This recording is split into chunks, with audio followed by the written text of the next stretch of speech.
All right. Well, good afternoon, everybody, wherever you are. Welcome to Spectrum 2022, brought to you by the WCA. Before we actually get started, I would like to thank our sponsors.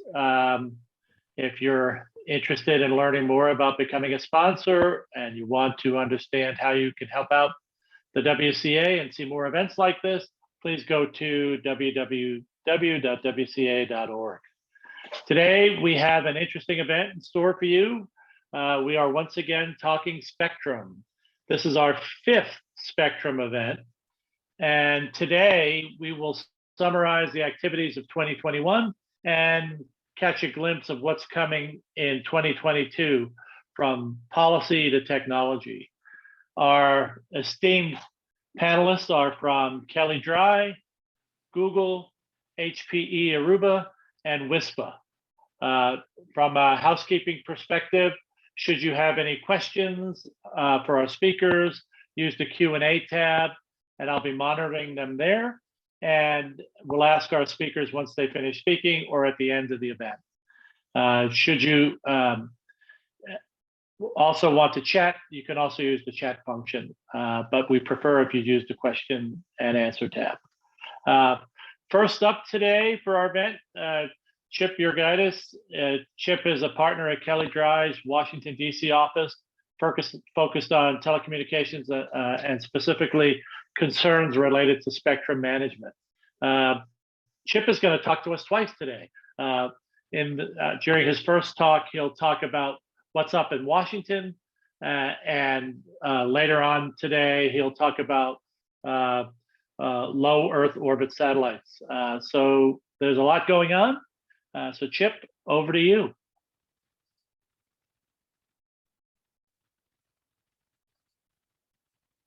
And you're muted. Thank you, Tom, for that. You're welcome. Yeah, I'm just making sure I've got the right screen up here. And I should be on now. You are.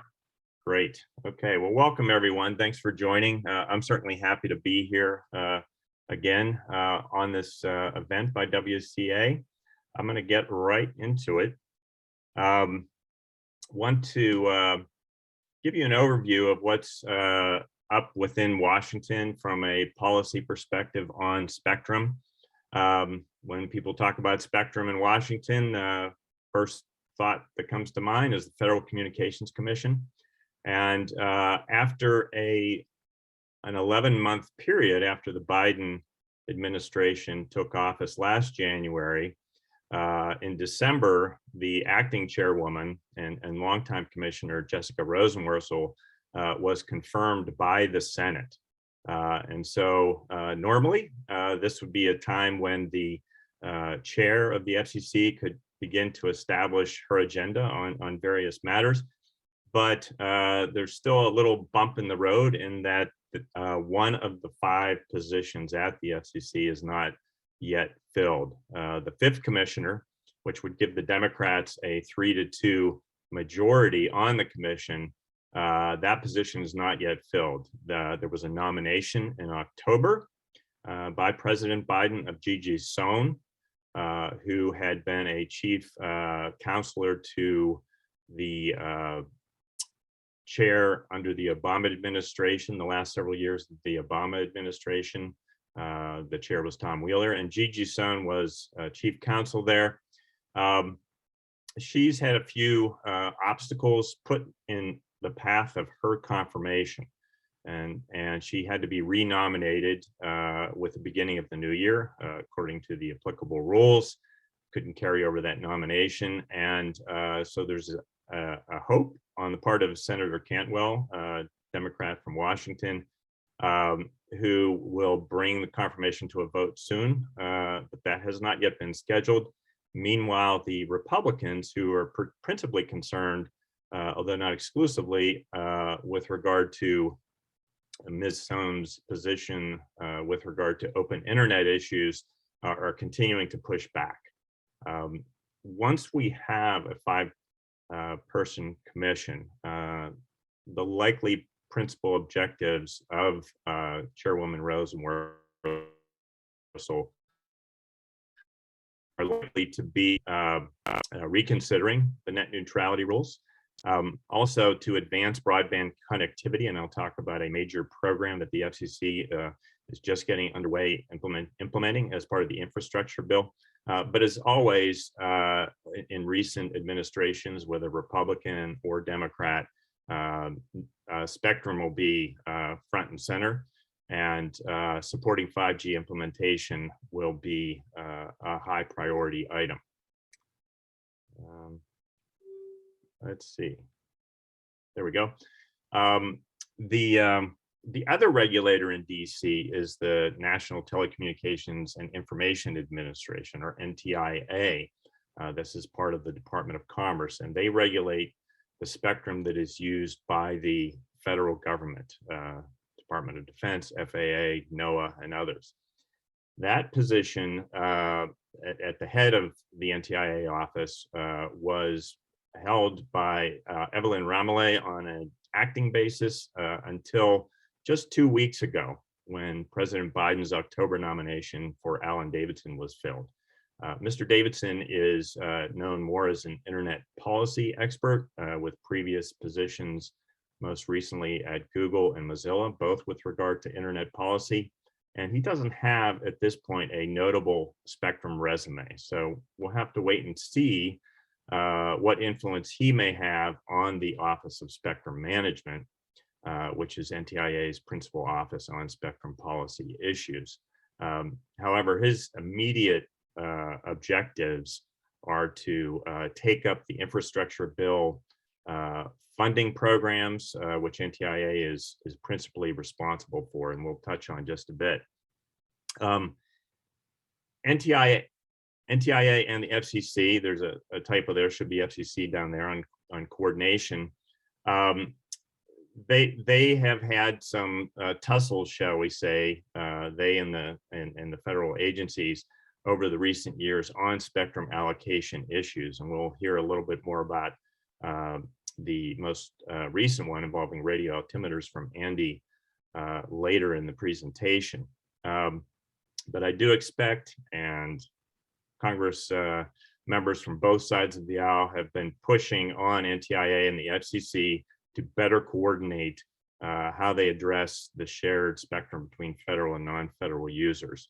So that's going to be a high priority item for NTIA, both this year and moving forward.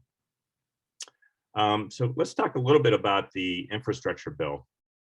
I mentioned the FCC has a program on connectivity that they're implementing. This is a $14.2 billion funded program to replace a $3 billion program that was put in place last year as a result of December 2020 legislation, the Emergency Broadband Benefit Program. And what this does is provide essentially a subsidy or discount to customers of participating providers, which include fixed wireless providers, mobile wireless providers, as well as cable and more traditional wireline providers. The benefits are a little bit different under this new program, the Affordable Connectivity Program, or ACP. It's just being implemented now.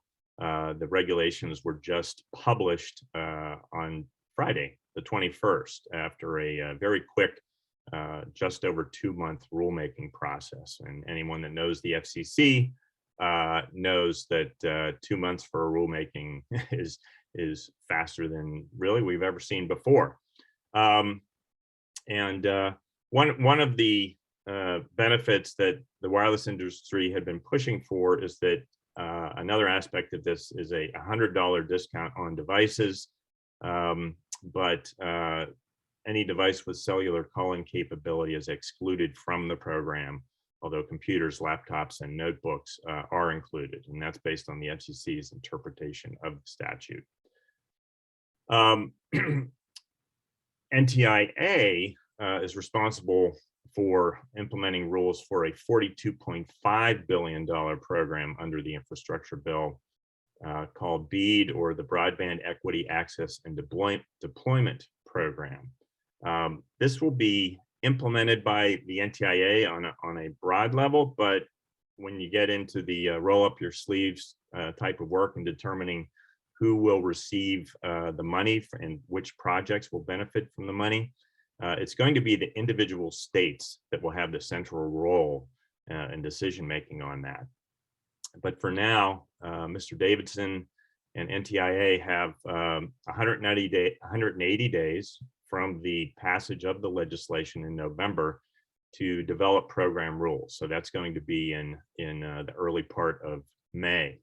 NTIA is moving this forward. They issued a broad request for comments on a variety of issues related to implementation of the program at the beginning of January, and that will be due on February 4th.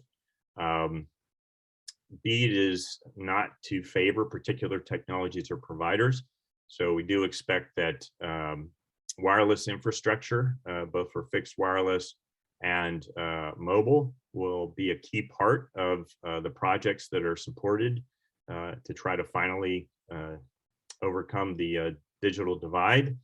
But we don't yet know with particularity because, again, the NTIA rules are not even established, but the states, again, will be the ones who make the decision. The states each get $100 million up front to study the issue, complete their mapping, integrate their work with the FCC mapping initiative. Those maps are expected later this year.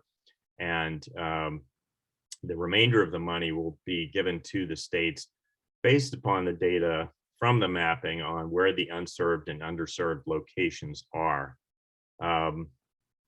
There's a newly established, but really newly named Office of Internet Connectivity and Growth within NTIA that will oversee the program in the general sense. But again, the states will implement it. And right now, there's only just slightly over half the states that even have a broadband office. So the expectation is the rollout of this will be rather patchwork. And there are several other smaller programs for infrastructure in the infrastructure bill. Again, those will all be overseen by NTIA, but a much smaller amount, still billions of dollars, but much smaller than the $42.5 billion for BEAD. And then finally, just wanted to cover one other part of the Infrastructure Act, and that is the spectrum provisions regarding the 3100 to 3450 megahertz band. There was this past year the completion of an auction for 3450 to 3550 megahertz to the wireless industry. It raised over $20 billion, by all accounts, considered a success. This is the adjacent spectrum, and like the spectrum that was made available for this auction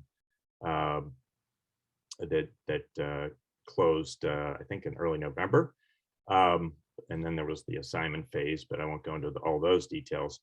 The spectrum is used primarily for federal radar systems.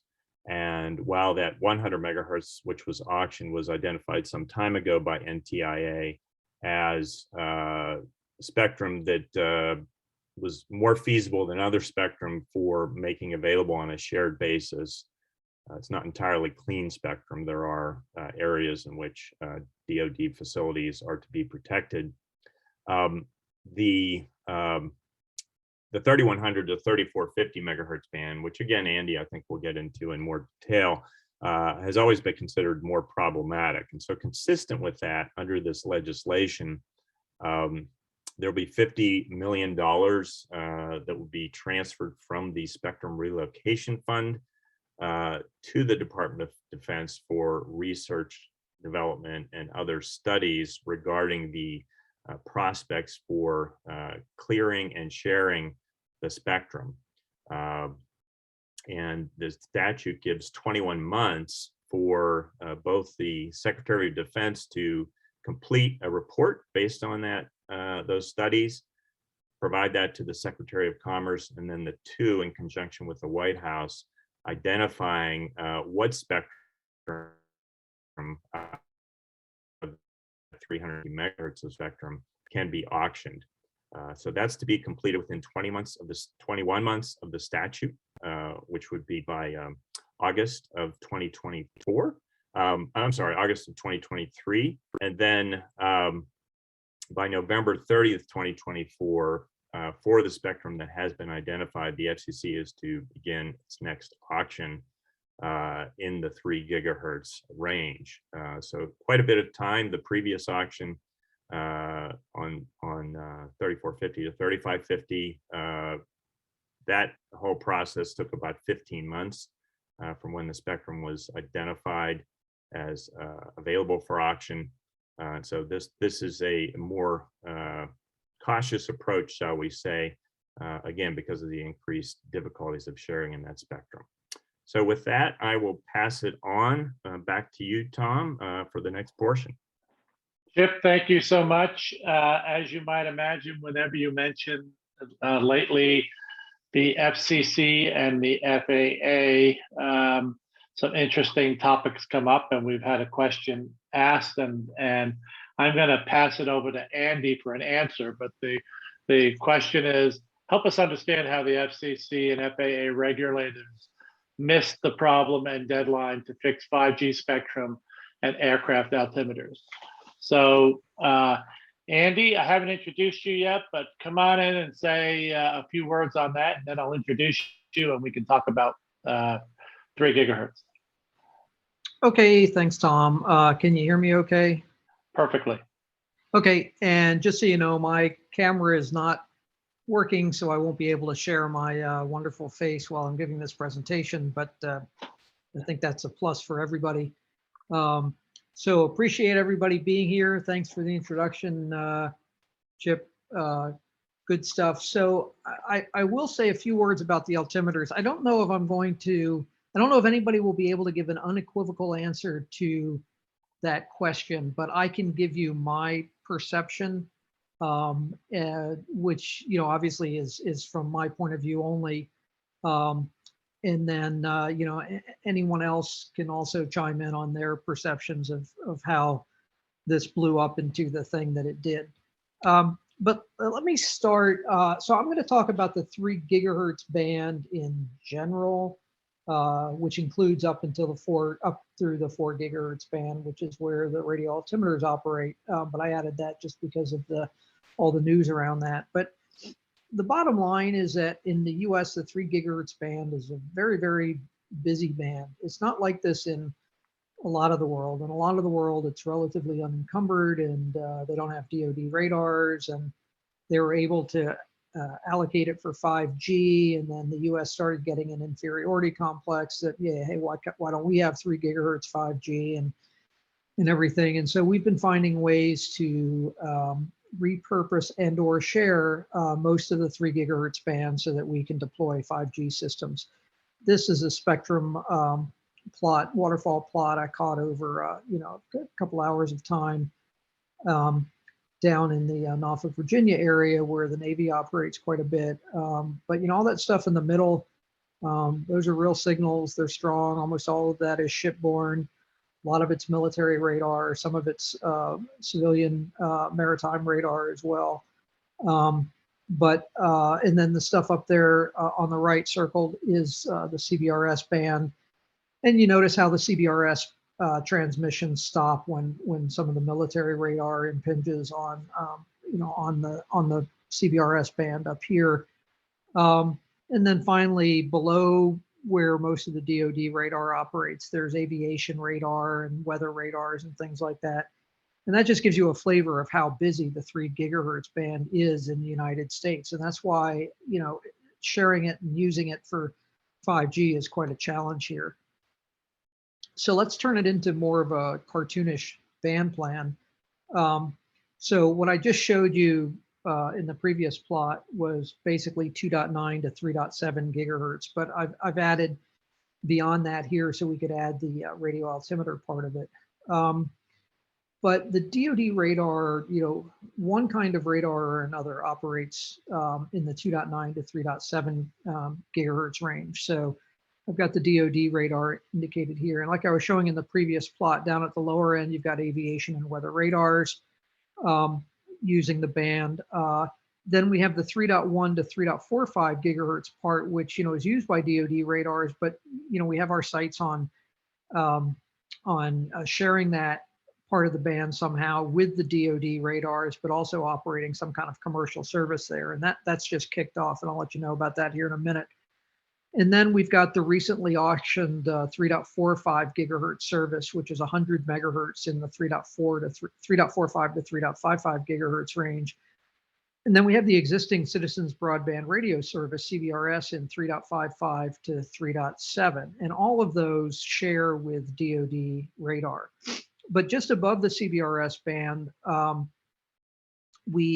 last year, we began the deployments of the 3.7 gigahertz service, which was auctioned previously by the FCC for $80-some billion. What they essentially did was they repurposed some satellite spectrum that used to go all the way from 3.7 to 4.2. They pushed all of the satellite receive-only earth stations up above 4.0, so limited them to just this upper 200 megahertz. And they reallocated 280 megahertz of the lower part for the 3.7 gigahertz service and left this tiny 20 megahertz guard band between that. But where the radio altimeters come in is that they're beyond even the satellite receive-only earth stations. They're up here at 4.2 to 4.4. So they're allocated 200 megahertz of spectrum. The original style of radio altimeters actually even use just the middle of that, 4250 to 4350, but some newer digital versions use the whole thing. But this is what all of the discussion has been about. It's been the compatibility between these radio altimeters up here and the 3.7 gigahertz service down here. And I'll say a little bit more about why there are these issues coming up here in a second. So let's take a little bit of a close-up at the broadband allocations in the 3 gigahertz band to give you a sense of these three services that are operating. So I like to show this plot. This is a plot that is shown to scale of the amount of power in terms of watts per megahertz that those three services are allowed to transmit. So the 3.45 gigahertz service is allowed up to 3,280 watts per megahertz, and it operates down here in 3.45 to 3.55. Up here in the blue is the 3.7 gigahertz service. It's also allowed to transmit up to 3,280 watts per megahertz in this 280 megahertz of spectrum. And in between these two whopping powerful services is the CBRS, and they're limited to 5 watts per megahertz. So they're actually, the amount of power allowed by CBRS is shown to scale here by the green bar. And you might say, what green bar are you talking about? Well, the green bar I'm talking about is this little green bar that's about 1 pixel high down here. So CBRS compared to the 3.45 and 3.7 gigahertz services is much lower power. And that creates some coexistence challenges at the boundaries between the services. And I'll talk a little bit about that. But because of all of this power coming from the 3.7 gigahertz service, that's the issue that's raised concern among the aviation industry and the radio altimeter crowd. So, if we go back to the band plan, I've drawn some arrows here that show what some of the coexistence challenges are. 3.45 into CBRS, CBRS into 3.45, CBRS into 3.7, 3.7 into CBRS, 3.7 into the satellite band, 3.7 into the radio altimeters. There's lots of coexistence challenges here, and we don't know today what the 3.1 to 3.45 is going to turn out to be. So, there may be additional coexistence challenges that are coming up. So, probably the biggest news in the spectrum world in a long time has been this incompatibility, perceived claimed incompatibility between the 3.7 gigahertz service and the radio altimeters. So for those who aren't familiar, radio altimeter is a device on the bottom of airplanes that operates as a radar. It basically transmits a signal. It depends on the type of radar, but sometimes an FM swept frequency radar. It transmits down to the ground. The radar signal, a tiny fraction of that signal bounces off the ground and is received back at the plane again. And so the altimeter measures the time it takes for the signal to go down and bounce back up again. So it gives a very accurate indication of the airplane's height over the terrain that it's over at that second. And it's primarily used on approaches, precision approaches, when there's bad weather and things. So when you're doing an instrument landing and it's foggy or cloudy or rainy or whatever, the radar is going to give you a good indication of your height and make sure you're on the proper glide slope to land at the runway and everything. So it's it's an important piece of equipment on a plane, obviously. The concern is, because in this 5G signal, that's basically the 3.7 gigahertz service I was showing you before. So the plane's on its way towards the runway, and this radar is measuring the height, and only a small fraction of that radar signal reflects off the ground and back to the plane. And the concern is that the very high power signal coming from the 5G system operating 300 megahertz or so away might somehow overpower the radio altimeter and cause it to either give no reading or, even worse, to give the wrong reading. And that's the concern that has come up. Now, we got to this situation because the manufacturers and operators of radio altimeters were very comfortable with the status quo. If you remember, I said that until 3.7 gigahertz service came around, that whole 500 megahertz from 3.7 to 4.2 was allocated to the receive-only fixed satellite earth stations. They don't transmit. They're only listening to very weak signals coming from satellites. So they are not an interference threat to the radio altimeters. And the radio altimeter designers and operators got used to having this very quiet band next to them. But then, 280 megahertz of that in the lower part of that band was reallocated for the 3.7 gigahertz service. So now you've got some noisy neighbors who have moved in next door. So to get to the heart of the question that was asked, the potential for interference has actually been identified for several years. There were some filings by the aviation industry in the proceeding made. There was actually an industry group that was stood up to study this at least 2 years ago to look at the interference things, but none of these analyses got very far. And part of the reason was, and again, I'm giving you my perception, which I'm sure is skewed and wrong and can be totally debated by others. But at least in the industry group that I was part of, the aviation industry was very loath to give out any details about the performance characteristics of their systems. And so we couldn't really do any mutual analysis with any rigor about the impact to the radio altimeters, because we really didn't have any data to go on. All we had was the aviation industry saying this is going to cause interference, but we can't tell you why or how or what we can do to rectify it. We can just tell you it's going to cause interference. And the communications industry saying, well, you haven't shown us any data, you haven't brought in a radio altimeter for us to test against, and or a variety of radio, everything, nothing really to be done. And then there were, of course, paper filings to the commission about this. And in the midst of a lot of this, the NTIA was leaderless. The NTIA should have been representing FAA in front of the FCC, but the NTIA for a lot of this discussion was leaderless. And then the FCC itself was leaderless for a chunk of this. So there was really no leadership going on. There was no, I don't think there was any, in my opinion, again, good faith engineering effort on behalf of the wireless industry and the radio altimeter industry to really study this.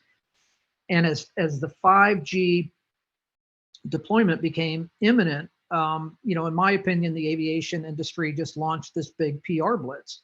It's great. They can throw around things like threatening to shut down airports or entire regions in bad weather because 5G is going to cause interference. And they were making these claims that without any clear proof that was the case. It might have been the case, but they didn't share any actual data or equipment with any of the commercial wireless operators. So is there actually a problem?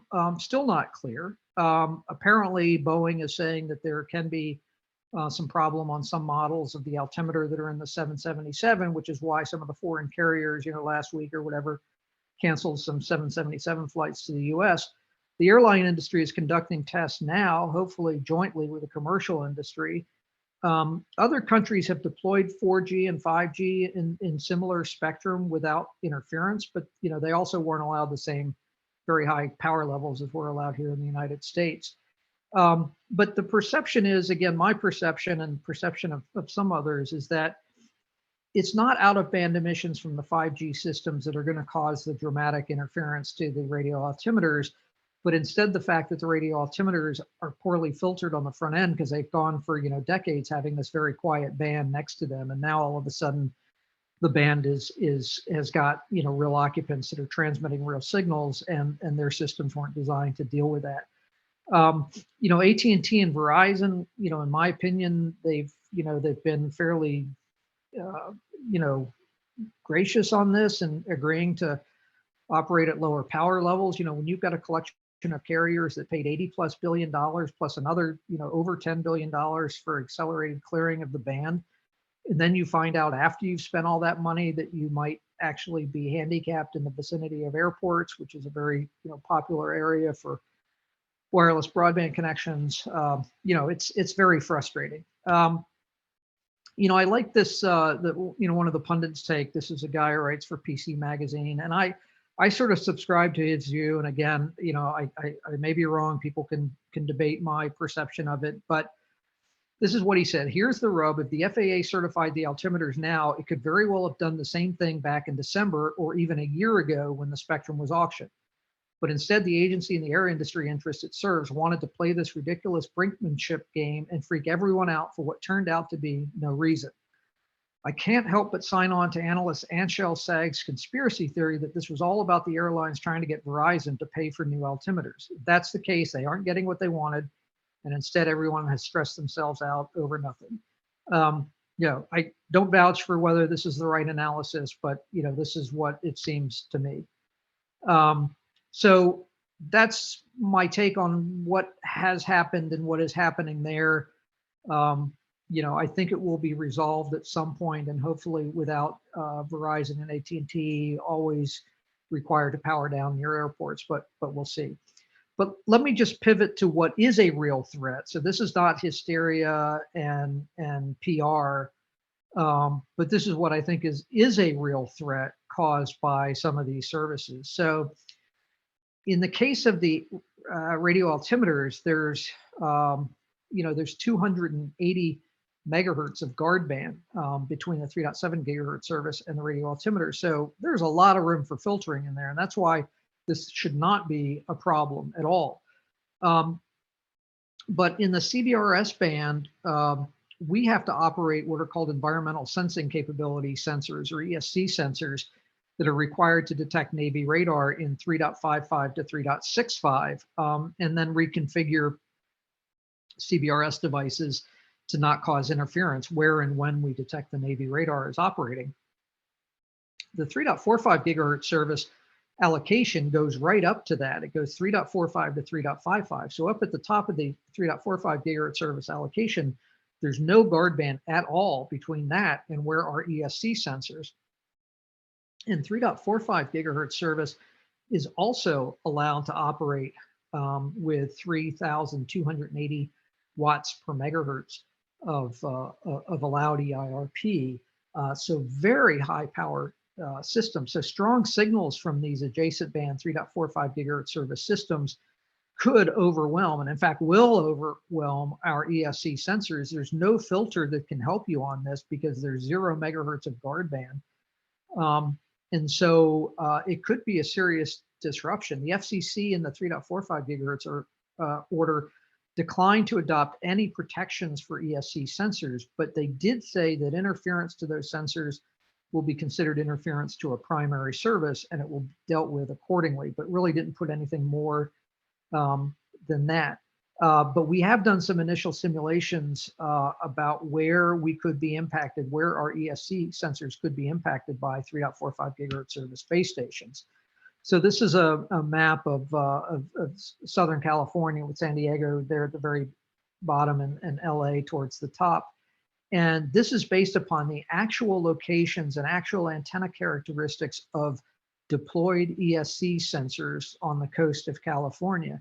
And what this simulation shows is that if you put a single 3.45 gigahertz service base station, just one, and the amount of power going from that base station in the direction of an ESC sensor is 10 dB below the maximum power they're allowed to transmit or more than any one 3.45 gigahertz service base station in any of these colored areas, shaded areas, red or purple on the map, would cause interference to our ESC sensors, which would result in having to shut down Cbrs service in these coastal areas for tens or hundreds of thousands of people, because our ESC sensors are unable to hear the radar that they have to listen for. So this is not a theoretical impact. This is a real impact, unlike the radio altimeter case that we just discussed.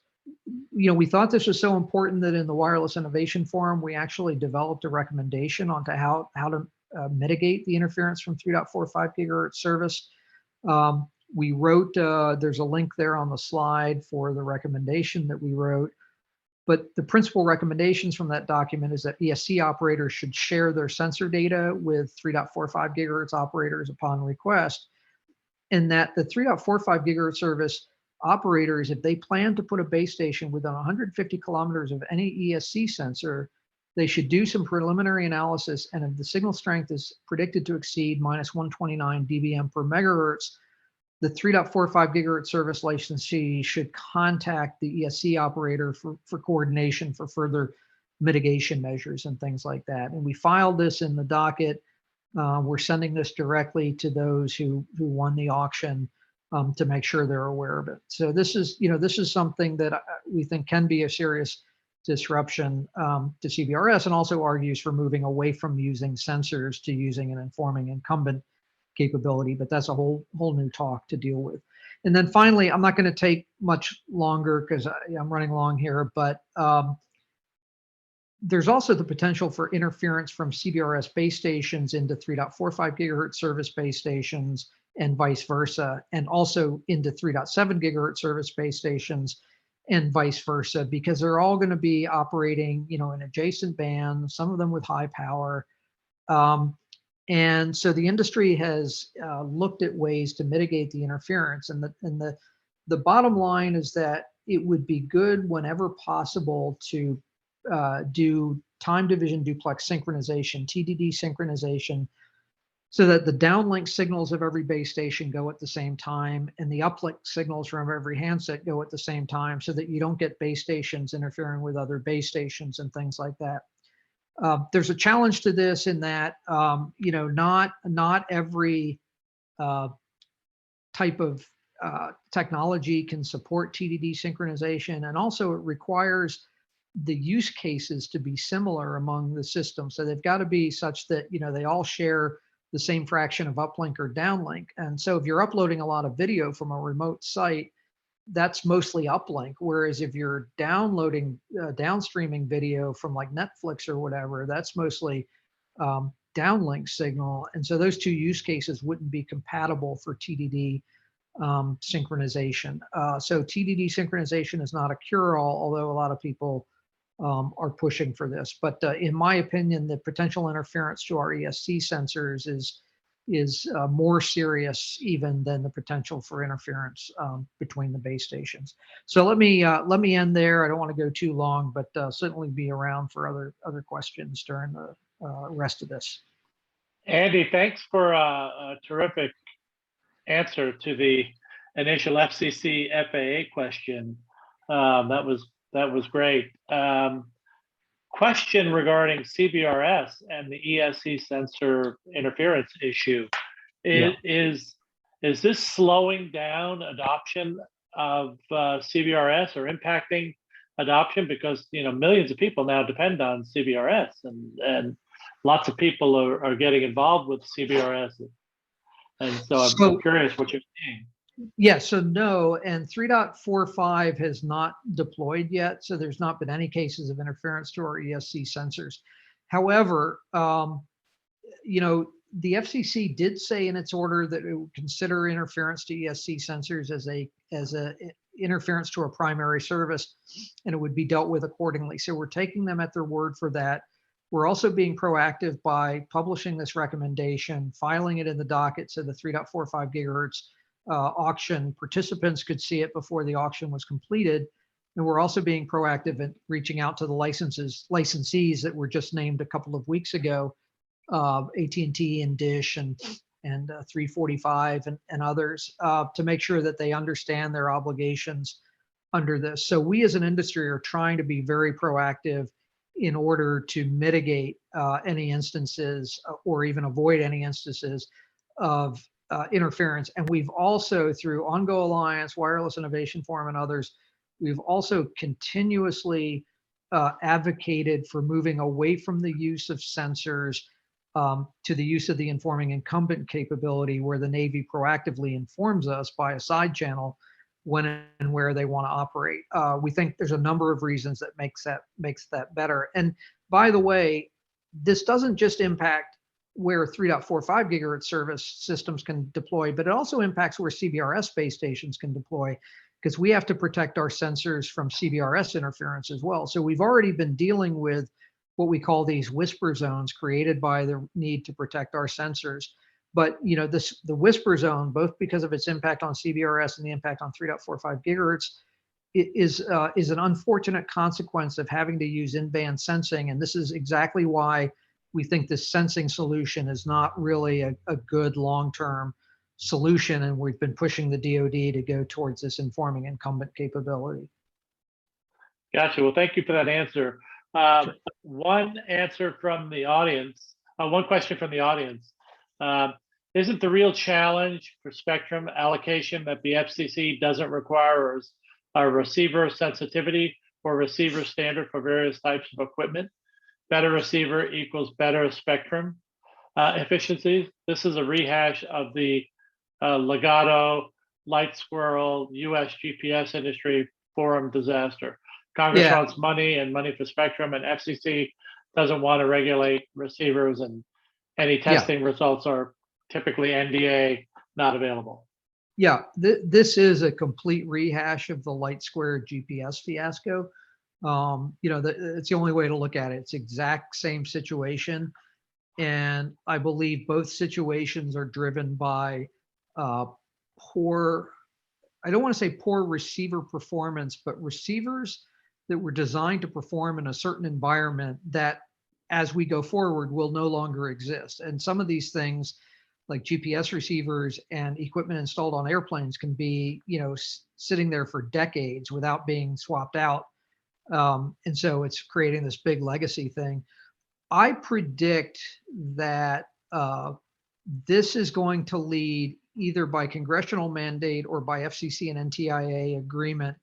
I believe the second case with the whole, you know, altimeter and 3.7 gigahertz service, I think this will lead to yet another push for looking at receiver standards. And I know Commissioner Symington is very interested in this topic area. He actually invited us to come in and talk to him on our perspective on receiver standards. I think we're going to see some kind of action on receiver standards. Whether it's successful or not is a big TBD, but I think we're going to see another push for receiver standards. Well, thank you, Andy. That was very informative. So if you have any additional questions, we can answer them after this, after the speakers have completed. Next up is Chuck Lukashevsky. Chuck is VP of Wireless Strategy and Standards at Aruba, an HPE company. He leads a team that represents HPE in various standards bodies. Today, Chuck will talk about updates in the unlicensed band up at 6 gigahertz. So Chuck, welcome and thanks. Great, thanks. Great to be here again. Can you hear me okay? Perfectly. Great. So I was just looking back over the, this is the 5th year in a row we've done this sort of, spectrum view of what's transpired and what's coming up. I've talked about unlicensed each of those years, and in particular about 6 gigahertz. And in 2018, we talked about the notice of inquiry here in the United States. In 2019, we had the notice of proposed rulemaking.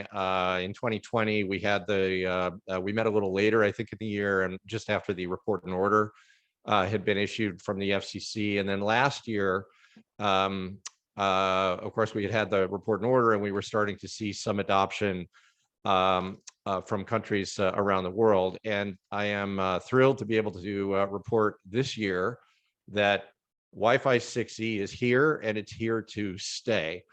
So this year, I'm going to walk you through kind of some of we're going to be talking about essentially about proof points, and the conversation is going to shift to now some of the new things that you can do with this band, and some of the new applications that are starting to come out, as well as some of the unresolved areas, particularly around outdoor operations. So here's the slide that I showed you a year ago in January of 21.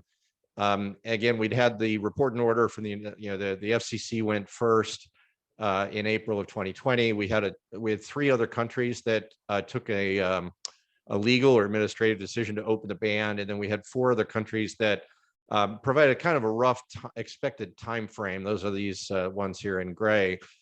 And then we had 56 countries that were in some stage of a regulatory process that was likely to open the band. And then we had 3 countries that had announced studies of one form or another. So sort of pre-regulatory, if you want to think of it that way.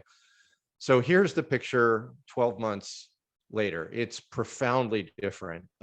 As of actually this morning, we have 47 countries that have again taken a legal decision to open the band. Not every one of these countries has got the technical rules in place yet, meaning for certification, but they're imminent. And there are many of these countries do have the complete set. In fact, are having equipment imported now.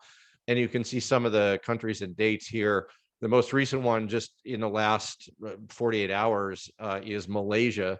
As I'm pleased to tell you, has just moved to open the lower 500, and they had actually initiated a study around the full 1200 megahertz of the band, but for the moment they've moved on the lower 500 and are basically continuing on with a subsequent consultation to look at the upper part of the band. So this is really profound. 47 countries, 1.4 billion citizens have the legal access to the band. There's another almost 40 more countries. Those are the blue ones that are again in some stage of a regulatory process. So a year from now, it's very likely that we'll be at 100 some odd countries that have actually opened the band. So when I say 6 gigahertz is here to stay, this is one of a number of proof points here, and it really is just profoundly exciting as somebody who's been working on this for more than 5 years to see it come to fruition this quickly. I think there's no precedent for this much spectrum being adopted this quickly and in such a harmonized fashion. Now, there are 2 basic spectrum models. And in the past, I've talked about this as the US model and the ECC or CEBT model. I think it's pretty clear now that I'm now calling this the Americas model on top and the European model on the bottom. All of the countries in the Americas so far that have administratively taken that legal decision have adopted 1200 megahertz. There are a couple of big exceptions so far we're waiting on. So Mexico, Colombia, for example, have not yet declared. We're hopeful that they will adopt 1200, but there is a country by country knife fight going on around the world now. In the last year, the cellular IMT community has really woken up to the potential of this band, and they are very aggressively making the case to regulators around the world that everything they've been given in 3 gigahertz is not enough, and they should have a piece of the 6 gigahertz pie as well. And so they're trying to hold Wi-Fi or unlicensed applications to the lower 500 megahertz. Never mind that, of course, there are unlicensed, the 5G standards and 4G standards include unlicensed cellular, which were perfectly capable of running in these bands. So they're going to have access to this spectrum anyway. But anyway, that's kind of the new fight. And so most countries have adopted one or the other of these models. And really as someone who obviously is representing the unlicensed community today, we're obviously pushing hard for 1200 along with our partners around the world. So that's going to be a lot of what happens this year. Now, the next topic, and I defer to Chip on this. I'm certainly not an attorney, nor do I play one in television. But the other news, if you missed it, is that on December 28th, the Ninth Circuit Court of Appeals for the United States gave a unanimous decision in support for the FCC. They had been sued by AT&T and several other parties as a result of the 6 gigahertz order. I'm not going to read the timeline here, but this is a little bit of a breakdown of sort of some of the key dates in the proceeding. In the lower right, I've just grabbed 2 sentences, and part of the reason I'm sharing this with you, other than the fact that it's this has happened. So I think this removes one of the considerable risk factors that had been out there in the United States, is that this order is really profound for those. I mean, all of us here today, we care about spectrum, right? That's why you're taking time to listen to this session.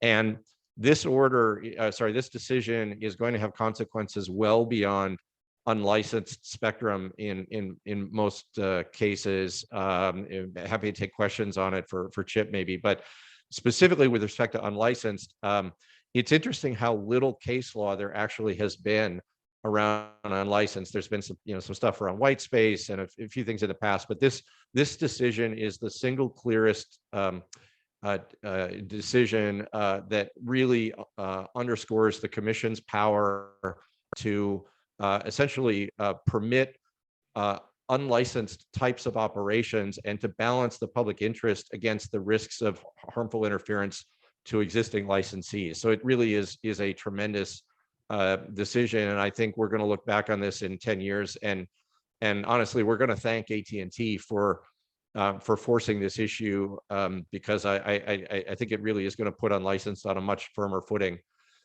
So moving on, just to help you visualize, a lot of us work in this space. I don't know how many of you work with Wi-Fi on a day-to-day basis, but just a quick mental picture. This is something my marketing people threw together, but it just does an interesting job of getting across just how different or how big a deal the 6 gigahertz band is. Obviously, I just showed you a band plan, but the dark colors on the left, that's what we've been working with essentially since 2003, which was the last real decision of the Commission. And these sort of light blue channels in the middle, these are the 5.9 gigahertz that was decided last year, right? So this is a pretty recent decision.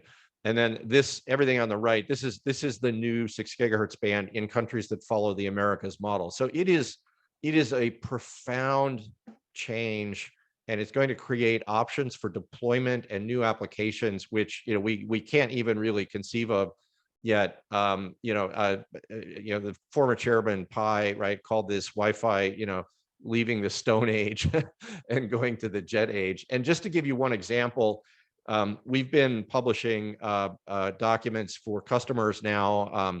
We're the first company to announce an actual product in this band. And just to give you some practical idea, I put out a white paper about 2 months ago talking about some of the design choices that are now possible for wireless architects.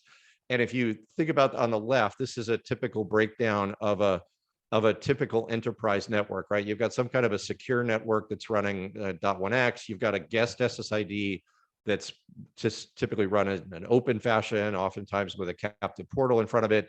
And then there's one or more what I'll call IoT SSIDs. And so that could be something like, as simple as a point of sale device, right? Or an actual real IoT device, what have you. And typically you run the same SSIDs on both bands.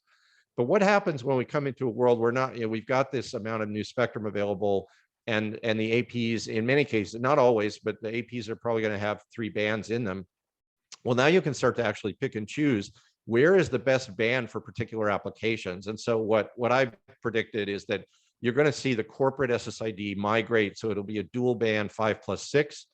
And then you're going to start to see band specific SSIDs. So IoT is going to typically cluster, I think, in 2.4, and that band will basically be refarmed as an IoT band. Guest is going to stay in 5 gigahertz for the foreseeable future because, obviously the client devices that support 6 are going to take a few years to come in. But in the meantime, we already have customers that are buying 6 gigahertz capable devices. You think about hospitals and retailers and so on, people doing point of sale. There's no reason why those applications can't be exclusively in 6 gigahertz and take advantage of the clean air and the wider channels. And so this is really going to, like I say, we're encouraging customers not to just cut and paste what their current configs into this new equipment. That brings us to Wi-Fi 6E, which many of you have heard about. Again, we'll make the slides available, so I'm not going to read all this, but if you've heard about 6E, a question I get a lot is what's different in 6E. So the correct soundbite here is that Wi-Fi 6E is Wi-Fi 6 for the 6 gigahertz band. So it's still Wi-Fi 6, it's still 802.11 AX, if you will, but it has some enhancements that permit, for example, discovery of a 6 gigahertz access point, connecting to a 6 gigahertz access point. And then a few, we're taking advantage of some other recent developments. So there's some new security protocols that are being upgraded to mandatory as part of 6E. So when you buy an AP that is 6E certified, it is both Wi-Fi 6 capable as well as it complies with these additional requirements. So this is another proof point. There are many certifications coming. And again, just as a proof point, I'm not here to sell product today, but again, we were the first company to actually announce an enterprise grade access point. So we're 6E certified. We're shipping. We've shipped many of these products. It's in volume going into the market today, and we're not alone. The consumer companies, of course, some of them announced before we did. On the enterprise side, there's been at least one additional enterprise announcement since then, and more are on the way. And to just again show you some proof points, right? We talked to regulators about the potential, the performance of the band, and how one of the the consumers would benefit in every country by addressing some of the congestion that happens, that you can go out and experience in 5 gigahertz, right? And these are some tests with the product that I just showed you. So I'll just focus, on the right. This is a 6 gigahertz only 160 megahertz channel, and you can see that we're using Ixia Chariot, right? We're pushing, almost 1.9 gigabits per second over the air at layer 4, right? And change. The one on the left is 3 bands simultaneously with this access point. So the combined, but you put the 3 bands together, 2 80s and a 40, and that's 2.2 gigabits per second. So again, implications for how wired networks are designed that serve access points. I mean, we're really transitioning from the promise of this band to the practical questions associated with it. And then just to close, I've got 3 quick slides on outdoor and high power. So actually, let me just back up here. So for those that I didn't call this out, but just as a reminder, so everyone who is shipping 6 gigahertz APs today are shipping what's called low power indoor. So these are APs that must be physically installed inside a building that's got 4 walls and a roof on it. And the reason for that is that the incumbents, the existing users of the band that we have to protect, are exclusively outdoors. So those are fixed point-to-point microwave systems. In some cases, there's some satellite systems. There's mobile broadcast television devices and so on.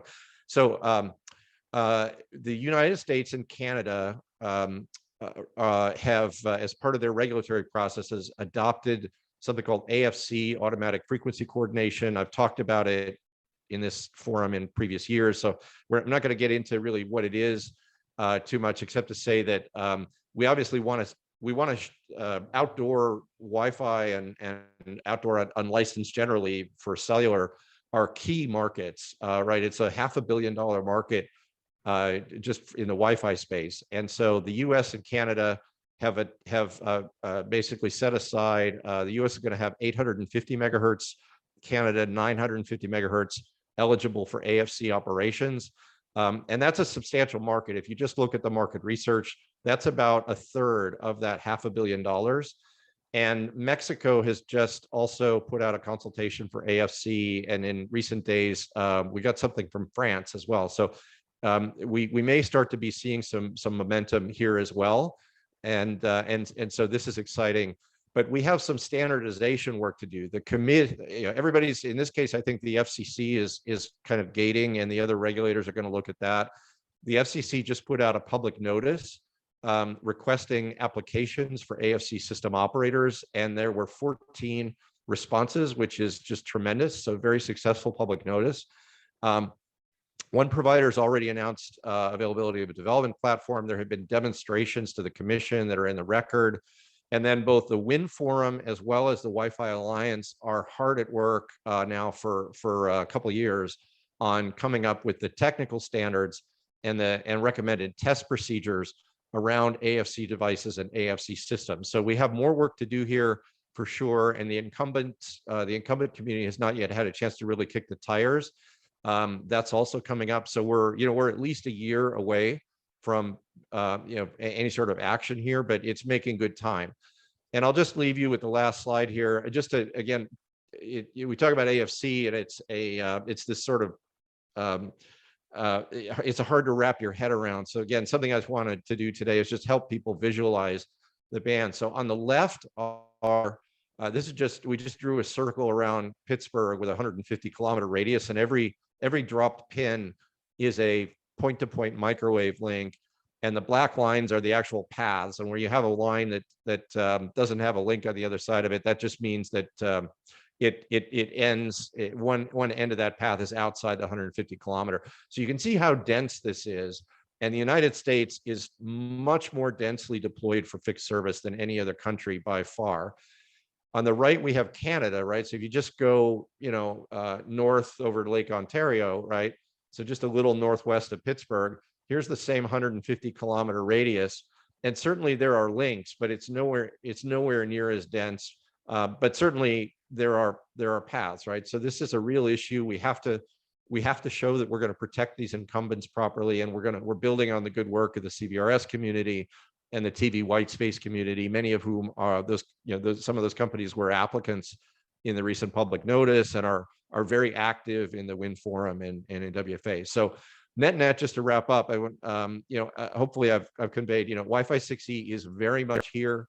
It is a real thing, and delighted to take your questions on it about anything we can answer. Hey, Chuck, thank you for that talk.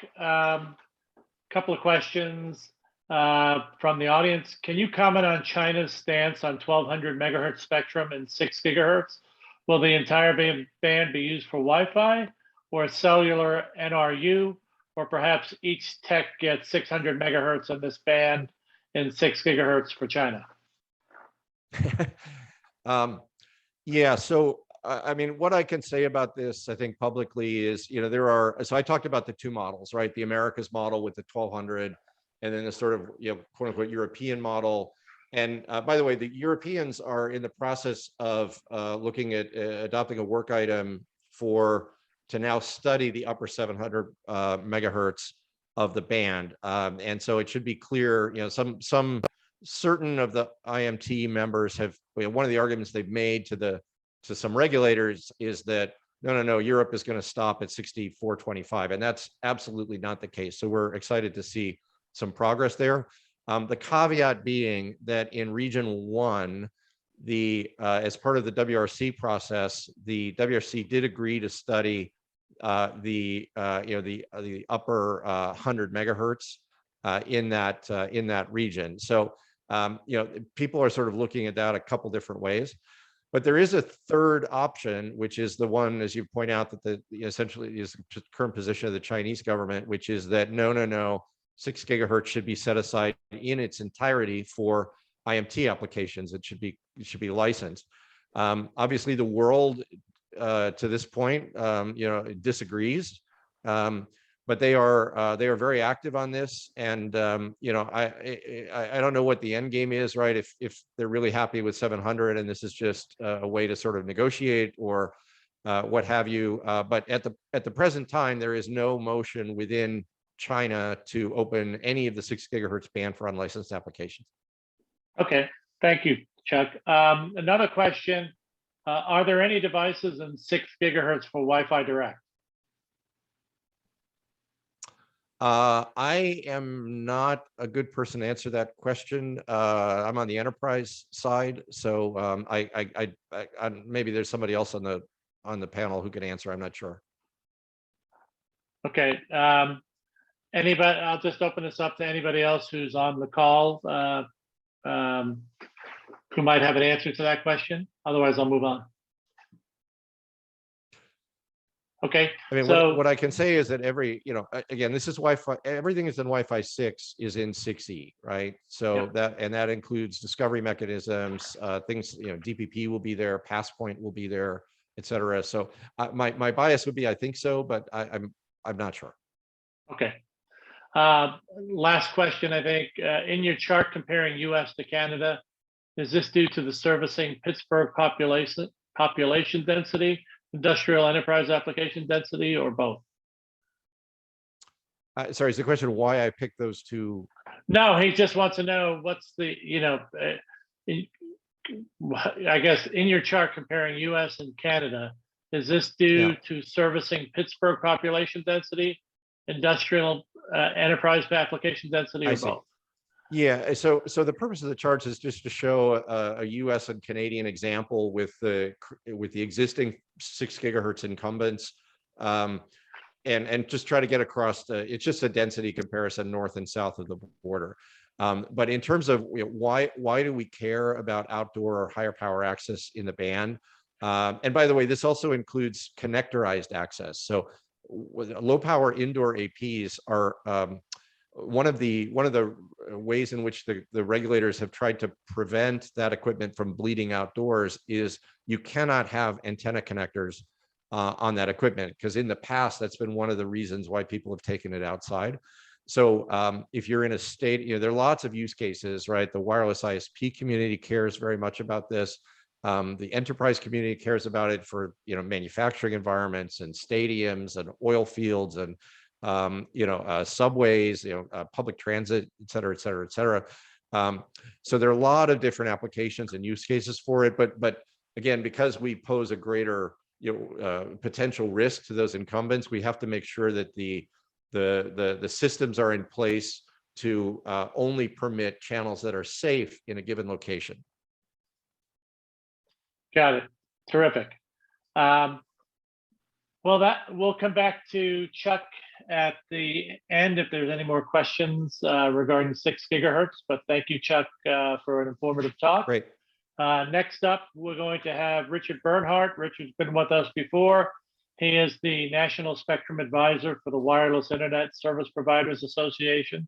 We always call WISPA, a national trade group for the fixed wireless access industry. Richard's going to talk about 5.9 gigahertz and the move from Dsrc. So welcome, Richard, and we're looking forward to your talk. Well, thanks, Tom. Hope you can hear me okay. I'm just going to touch on 5. Here, fine. Yeah, I'm just going to touch on 5.9. Most of what I'm going to talk about today is Cbrs and where we've come from the last time I spoke here and where we are today. I think you should be listening to these speakers extremely excited. If you start to look at how much stuff is in play right now in spectrum, it's extraordinary. It's a point in history. It's a time when everything is being re-examined, and the amount of discourse on wireless is greater than I think any other point in history. And we've had some pretty amazing discussions in the past 2 or 3 decades. But was it Everett Dirksen said, $1 billion here and $1 billion there, and pretty soon we're talking real money. But now we're talking about hundreds of billions of dollars. And the amount of money that is passing through this system into subsidy programs, infrastructure development, new spectrum R&D, sharing of spectrum is extraordinary. And so why would we even be talking about 5.9 gigahertz or Cbrs or 6 gigahertz or 3.1 or 3.44 or 3.7 C-band and a whole array of others? Demand is greater than it's ever been before, and the technology moving along at exceptional pace. There is an understanding now of how valuable it is to be involved in wireless deployment. When Wi-Fi and Chuck was just talking about the expansiveness of 6 gigahertz and expanding Wi-Fi and other uses into 6 gigahertz. When Wi-Fi was first contemplated, it was originally contemplated as that is going nowhere spectrum. We'll make it unlicensed because it's garbage spectrum. The economies of the world now have over $1 trillion in benefits from Wi-Fi, and we all know from our daily lives how extraordinarily important it is to have access to those frequencies. So let's talk a little bit about where we've gone in the past 2 years. I'll talk about 5.9 a little bit later, but I want to concentrate on Cbrs for a moment. First off, in roughly 2 years ago, Cbrs went live, full commercial deployment following what was an initial deployment for testing. But when it went live, there was just a few devices out there in experimental play. The SASs had just begun their performance, had just been certified, and the game began. Let's move forward to today and look at a few of the statistics for Cbrs. Cbrs in December of last year, just about a month ago, had exceeded 187,000 CBSDs deployed into the field. I'm guessing we're at slightly over 200,000 at this point. And that was with 2 years of operation. In April of last year, the priority access licensees entered the fray, and the FCC issued the auction 105 completion. Auction 105 was an extraordinary auction that yielded around, I talked about billions and billions, $4.6 billion in returns. Nominal in comparison to the auction that was done for C-band at just over $90.1 billion in total proceeds, a little bit less obviously than the 3.45 band, which was at around $20 billion, but still an enormous amount of money for a shared spectrum multi-tier band.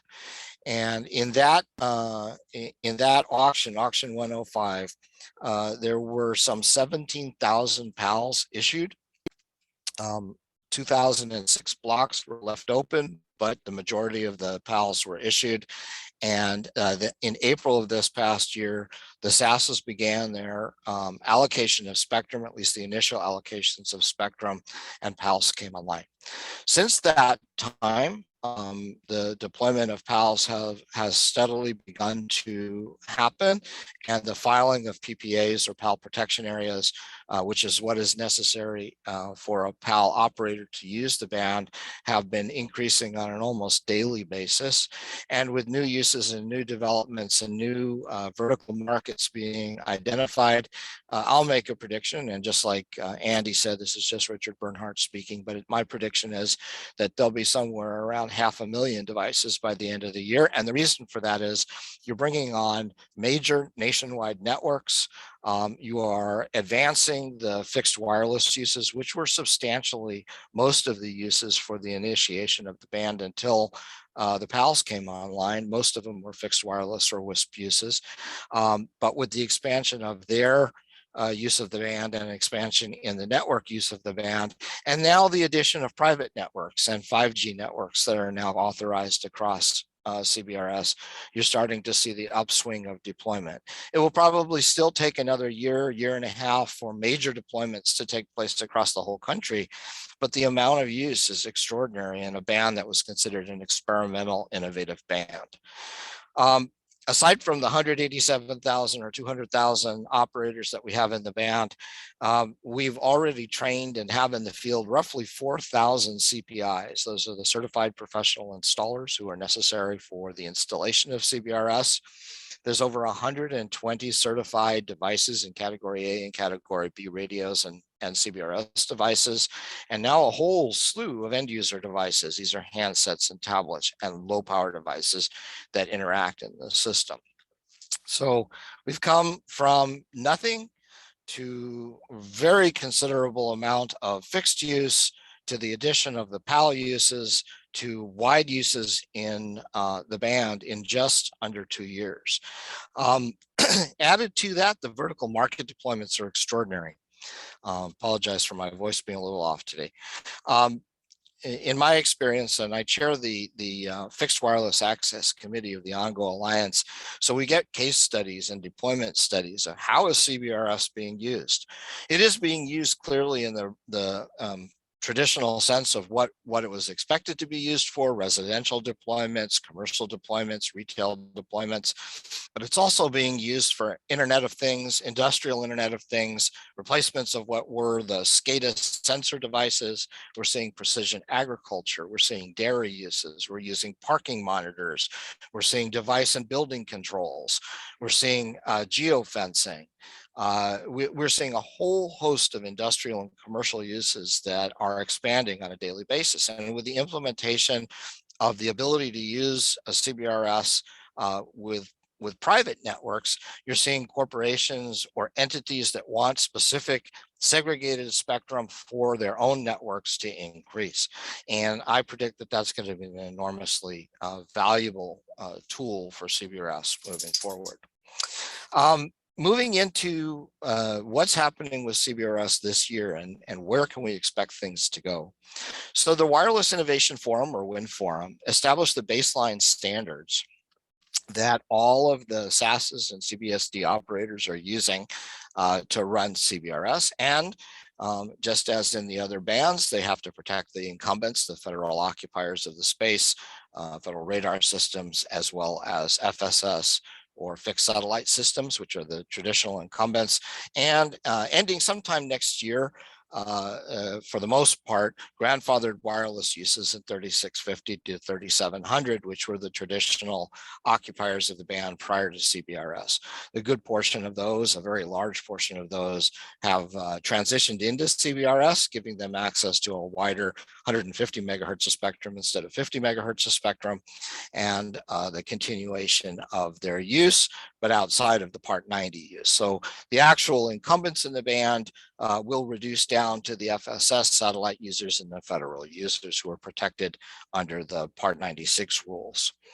So what's happening right now? CBRS is moving into the Release 2 territory, or the enhanced features area.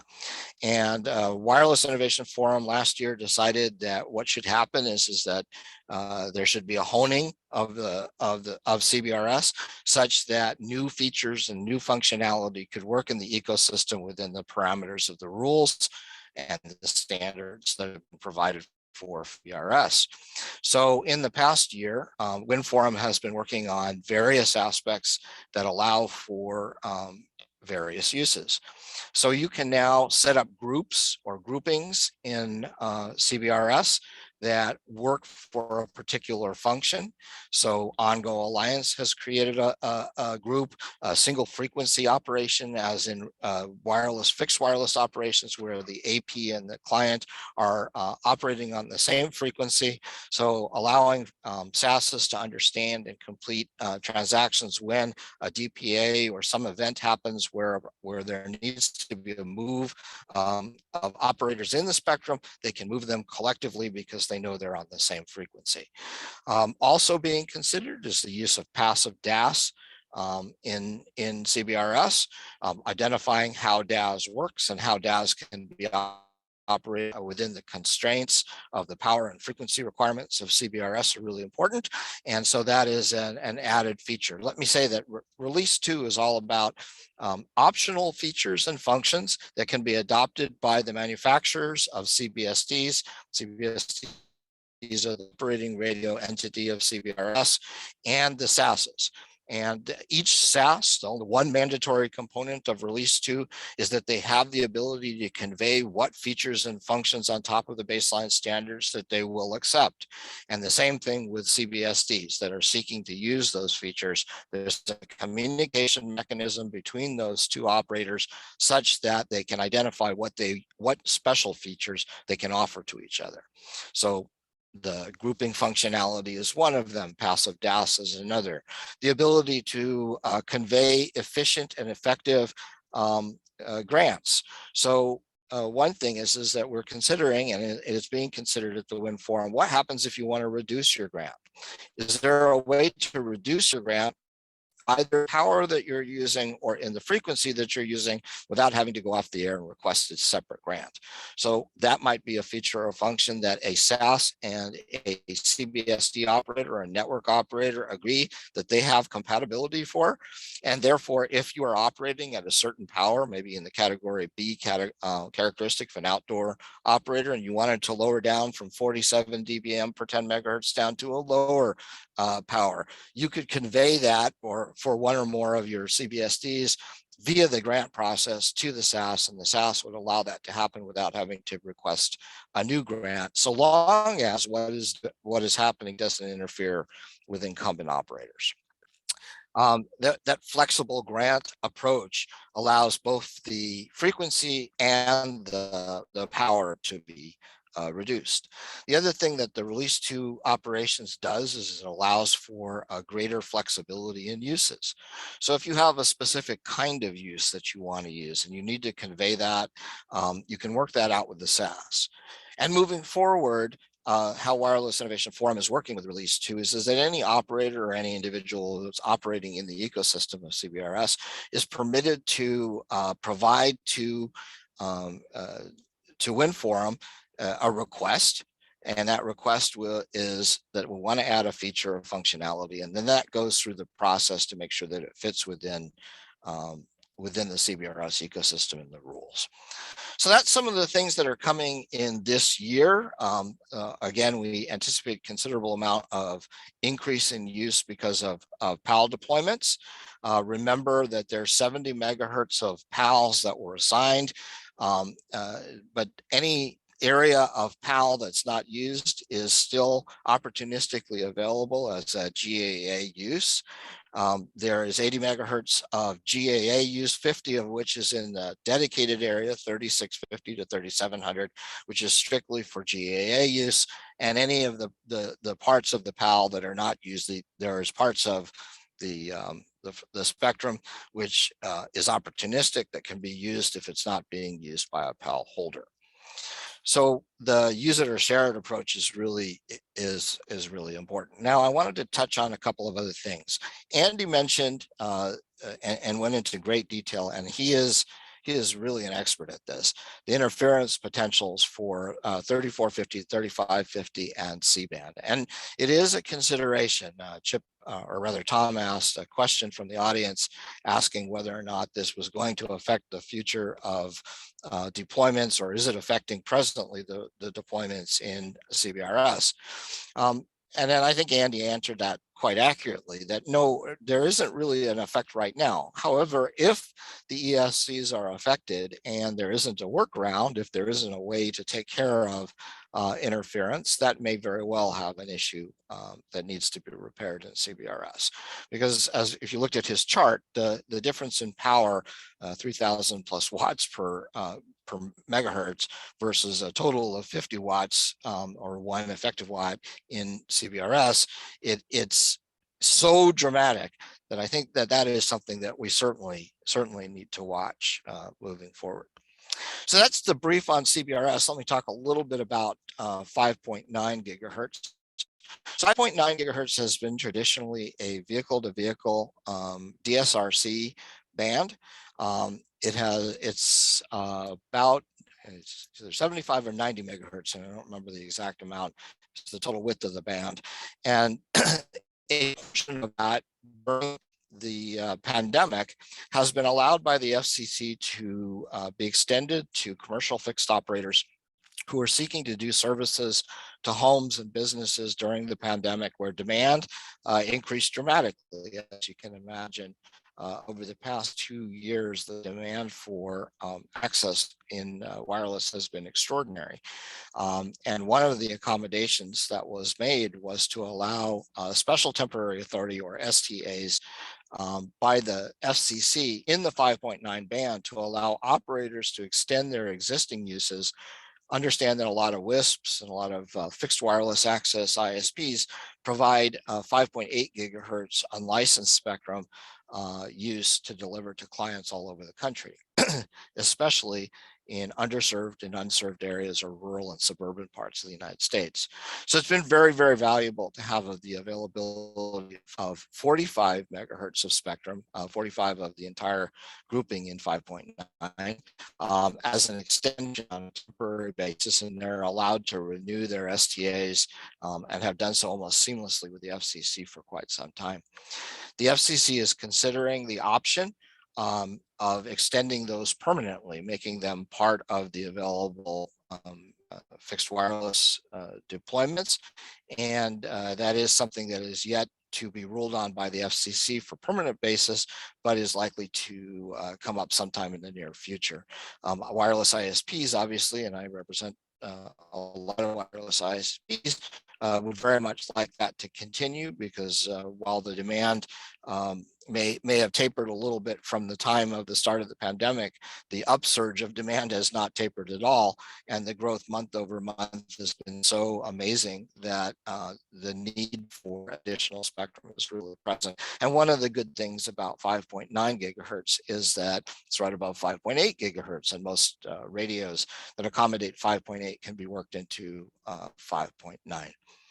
So that's where we are with CBRS. That's where we are with 5.9. I'll open it up to any questions that there are and leave it at that point. Back to you, Tom. So I think Tom is having some technical challenges. So I think the next speaker, he should be back with us shortly. The next speaker is, I think, back to Chip, who is going to cover some of the topics on low Earth orbit satellites and things that are going on in the non-terrestrial space. So Chip, are you ready? I'm ready. Let me just get back to sharing the screen I want to share.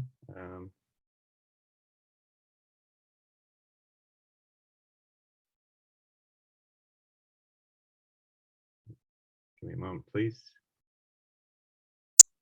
No worries. There we go. I'm gonna move this bar to right across my slides. Glad to finish out our talk here before we move into the full Q&A session here. Wanted to discuss, move way up in the spectrum, way up beyond the S-band and the C-band, where we've been for the past hour. Talk a little bit about NGSOs, or non-geostationary orbit satellites. Certainly we've all been reading about the SpaceX, the deployment of I think it's around 2,000 satellites by Starlink, and by the time I finish this sentence, there'll be one or two more up there. But it's definitely an exciting area that seems to have a lot of promise. And I'm going to approach this principally from a regulatory perspective on what the FCC has been doing, and to a certain extent the International Telecommunication Union has been doing to facilitate the potential for the deployment of these large mega constellations, as they're often called. So with the FCC, there's been a lot of activity, both in rulemakings and in licensing over the past several years with regard to NGSOs. And a point I want to make up front is that a lot of the recent applications that have been gaining attention have been, they've principally been using existing fixed satellite service spectrum that's been in place for some time. And again, fixed satellite service doesn't refer to the satellites, it refers to the users on the ground. So whether it's a geostationary satellite or an NGSO providing service to fixed points on the ground, then we have a fixed satellite service as a general matter. And we heard a little bit earlier about the push for spectrum by the IMT industry in some regions, some countries, in the upper part of the 6 gigahertz band. This is part of an effort that's been going on for quite some time, a decade or so, where the mobile industry has tried to secure a pipeline of spectrum. So if it's 3.7 this year, they're hoping it's 3.45 next year, and so forth down the road, that there's always more spectrum. And while the satellite industry certainly would like to get access to more spectrum, we haven't seen activity that really creates a pipeline, but there have been changes to increase the uses of the existing bands, which we'll talk about a little bit. So a key aspect of satellite deployments is that they're characterized by spectrum sharing, particularly the NGSOs, through sharing between GSOs and NGSOs in the same band, NGSOs in the same band that are part of what's called the same processing round, which I'll describe in a few seconds. And also, many of the spectrum bands used by satellite are used by some of the passive satellite services. They may be used by the terrestrial services. And so there's a lot of inter-service coordination and interference protection considerations as well. So a very different environment than a cleared band that is typically the subject of auctions to the terrestrial mobile wireless industry. Going back to 2016, where things really started to open up for NGSOs. I mean, NGSOs go back into the 90s with Iridium and others, but OneWeb, licensed by the UK, filed a petition in 2016 to use certain bands in the KA and the KU band, so between around 11 gigahertz and 29 gigahertz. And what the commission does, and again, the commission is just regulating use over the United States. So with an NGSO that's traveling around the world, has the potential to operate in every country it passes over. Each country has the right to regulate the transmission of those space stations while they're over the territory of those countries. So you may have an NGSO system that is only licensed in the United States, or at least at first is only licensed in the United States. That doesn't mean that it's not coordinated on an international basis through the International Telecommunication Union, what's called the Advanced Publication Coordination and then notification process.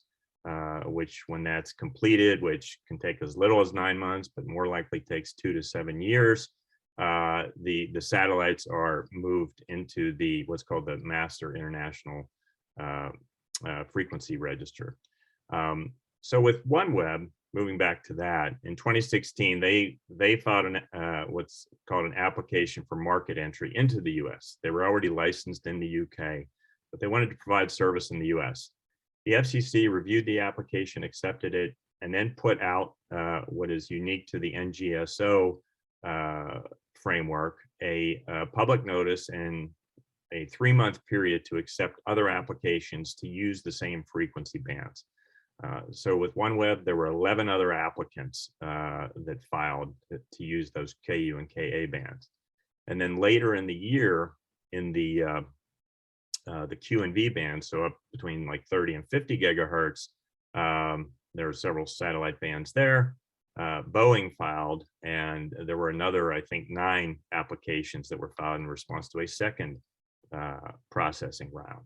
And the processing rounds are important for spectrum sharing because the rights and the priorities of the NGSO operators in the band vis-a-vis each other are equal if they're in the same processing band. And there's a proceeding ongoing at the FCC to look at those issues more with regard to that inter-provider sharing. And then just at the bottom here, just a reference to the most recent processing round. There were 3 applications that were put on public notice in August, and then 9 other applicants filed in response to that public notice for a total of approximately 38,000 satellites. And this is up in those Q and V bands.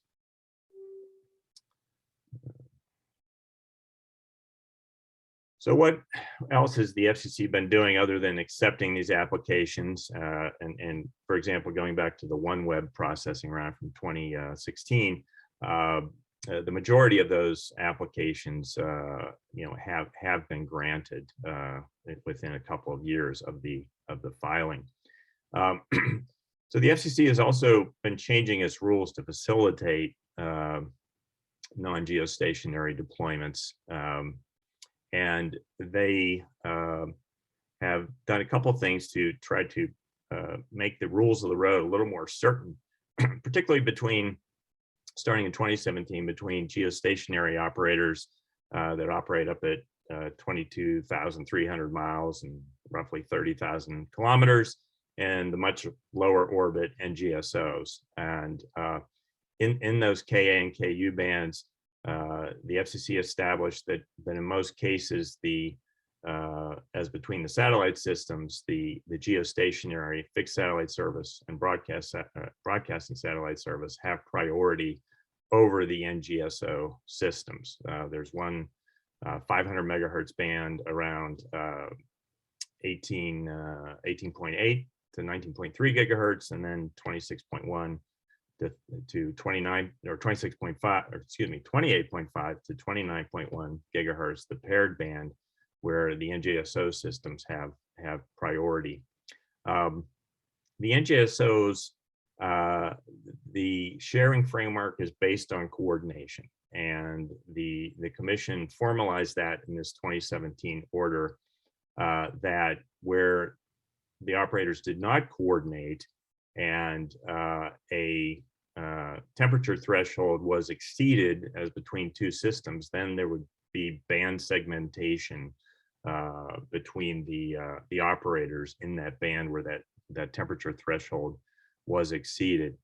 So that's a less efficient use of the spectrum, and so you have NGSO operators entering into coordination agreements with other NGSO licensees.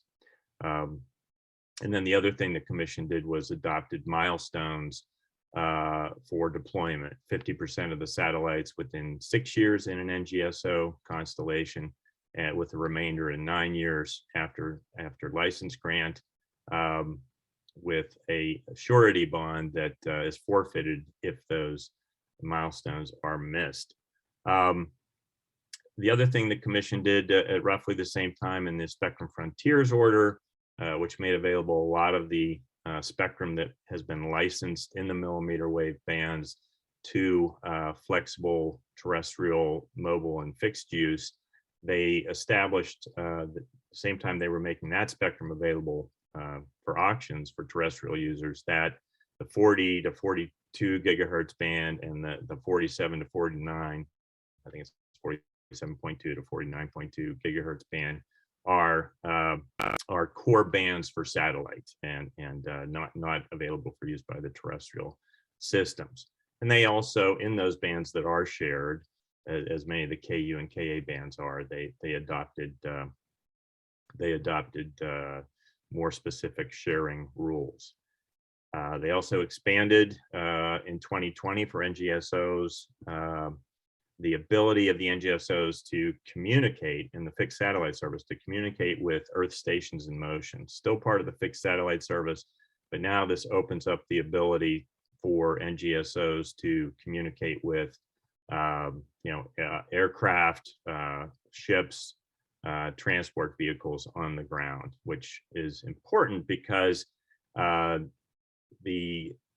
there's a growing emphasis on the integration of 5G into the satellite ecosystem and sort of hybrid systems and projects for integrating terrestrial systems and satellite.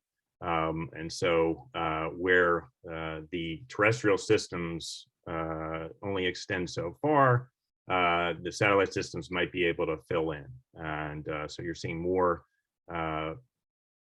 projects being announced between satellite operators and terrestrial operators to provide that continuous coverage. And later this year, in the first half, the 3GPP standards body is expected to issue release 17, which will cover non-terrestrial networks and more fully integrate satellite systems into 5G. So these eSIMs orders are important for that. Given our time, I'm not really going to cover this, but a lot of NGSOs are small sats, and the Commission has some very specific definitions of those satellites. A lot of them are commercial Earth exploration satellite type systems, remote sensing, imaging, and the Commission has adopted rules to make the process more streamlined, to lower the regulatory fees, give a grace period on the surety bond, and just make it easier for those to get into orbit with less regulatory red tape. So that was done a little over 2 years ago. One of the big issues with NGSOs, of course, is orbital debris and the potential for collisions, not only with the debris, but among satellites. Depending upon what altitude you're talking about, there could be tens of thousands of known fragments or satellites at a particular orbital altitude around the Earth, and up to hundreds of thousands. And with these large constellations being authorized, and assuming they do get launched, there's no guarantee of that, but assuming they do, we're adding tens of thousands of more. And collisions between satellites have happened. In 2008, one of the Iridium satellites was hit, I think, by a Chinese satellite. It might have been a Russian satellite, but in any event, the reports I read, that there were 2,500 or more fragments created when that collision occurred. And there is the potential for what's called the Kessler syndrome, where you have sort of a chain reaction of collisions. So what the FCC has done about this is require applicants, and this goes for geostationary satellite applicants as well, to file an orbital debris mitigation plan with their applications that has various strategies about post-mission disposal, orbital maneuverability, basically what's going to happen when the satellite's no longer operating. And for NGSOs, they have an obligation to coordinate among other operators at similar altitudes to avoid physical collisions. So this is over and above the coordination for purposes of satellite spectrum management. And the FCC continues to work on this to try to improve the process as the problem of orbital debris is getting worse.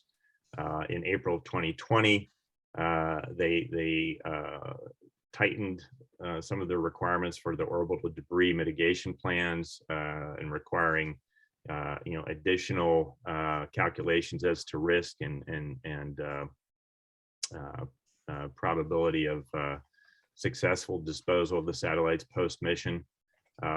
And if you look at the applications for NGSOs, very often they're granted on the condition that further work be done on the orbital debris mitigation plan. There is a current NPRM that came out of that 2020 order on a number of issues that had been raised but remained unresolved, and have generated quite a bit of contention between members of the satellite industry. Some of the large mega constellation providers are concerned about system-wide collision and casualty risk, as you might imagine, with thousands of satellites or even tens of thousands of satellites versus much smaller systems where the system risk is pretty close to the individual satellite risk. And so you see a little bit of this playing out in in the FCC record between Viasat on the one hand and SpaceX and Amazon's Kuiper system on the other, taking two opposed positions on this. Another issue that's generated a strong pushback from the satellite industry is that the US government be indemnified with regard to collisions, because if collision occurs in space, that's basically a country-to-country issue where the claims can be made. And so the commission put out for comment this question of whether operators should have to file or enter into indemnification agreements, and also post additional surety bond requirements with regard to collisions. And the Satellite Industry Association has pushed back on that because of the position, which to me seems quite a reasonable one, that there are country-to-country obligations under the space treaties, and to require the operators to enter into indemnification with regard to the collisions would essentially be pushing treaty obligations down onto the individual operators. The commission continues to look also at the question of NGSO sharing. In the interest of time, I won't go into this. Just yesterday, a further notice went on public notice, setting up the comment dates in March and April. But this is looking at, I mentioned those processing rounds earlier. If in given frequency bands you have a subsequent processing round, what are the obligations vis-a-vis the later filed and presumably granted applications to the earlier granted applications? So the commission is trying to put some more specifics there so that parties can use the regulatory certainty that might result from that to move forward, planning their systems, and whether those protections, if they're adopted, should be permanent or limited after a time, so that the subsequent systems aren't permanently shackled by those requirements. Satellite issues are always key issues at the World Radio Communications Conference, and issues affecting NGSOs are increasingly so.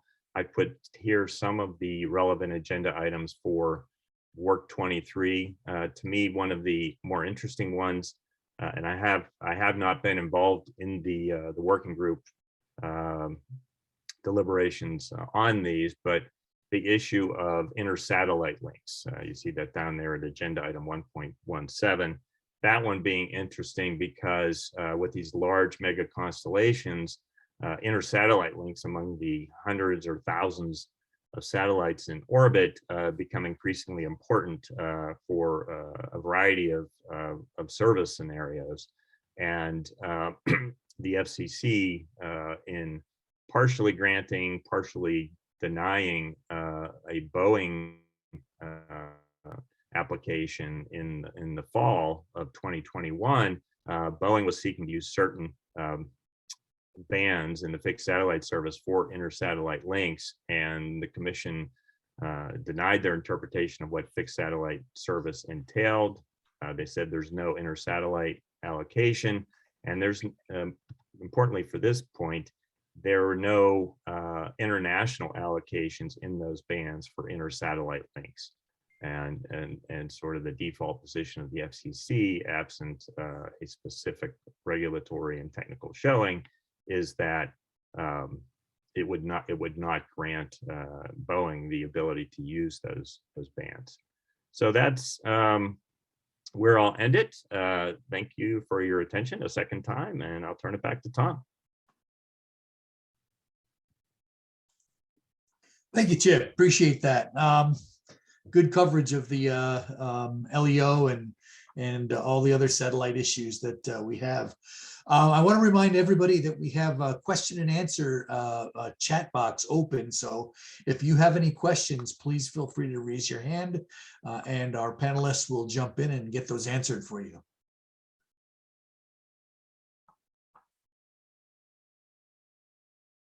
You will also, as you're possibly thinking about your questions, I wanted to remind you that we'll be having our next event coming up. What is it? It's March 17th. So at March 17th, we'll have our Global Wireless Startups event at 9 a.m. Pacific time. And we'll be able to chat about some issues about wireless startups. So I don't see any other questions there now. So I think I'll wrap it this time. Tom has not been able to join us back due to technical issues, but we thank you very much for your time and for your attention. We hope you got a lot out of this.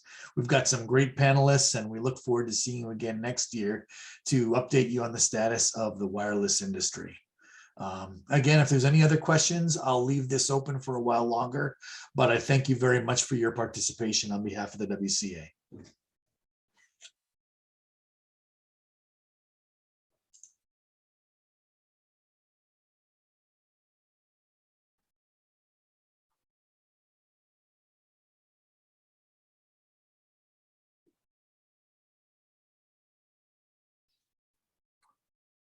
Yeah, thank you so much also, Tom, from my side, and also to Mitchell for the great organization of this event and set it up for the 5th time in a row. Great job.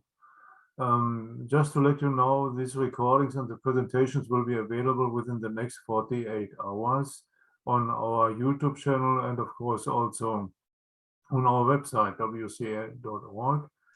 The final word, if you have some ideas or wishes to make your own event or circle something around, give us a call, give us a note at info@wca.org or directly to me, peter@wca.org. Until then, March 17 is the next event, followed by other events every month. The event calendar will be updated pretty soon on our website also. Yeah, until then, we wish you all thank you and a good day and stay safe. Bye-bye. Thank you, Peter.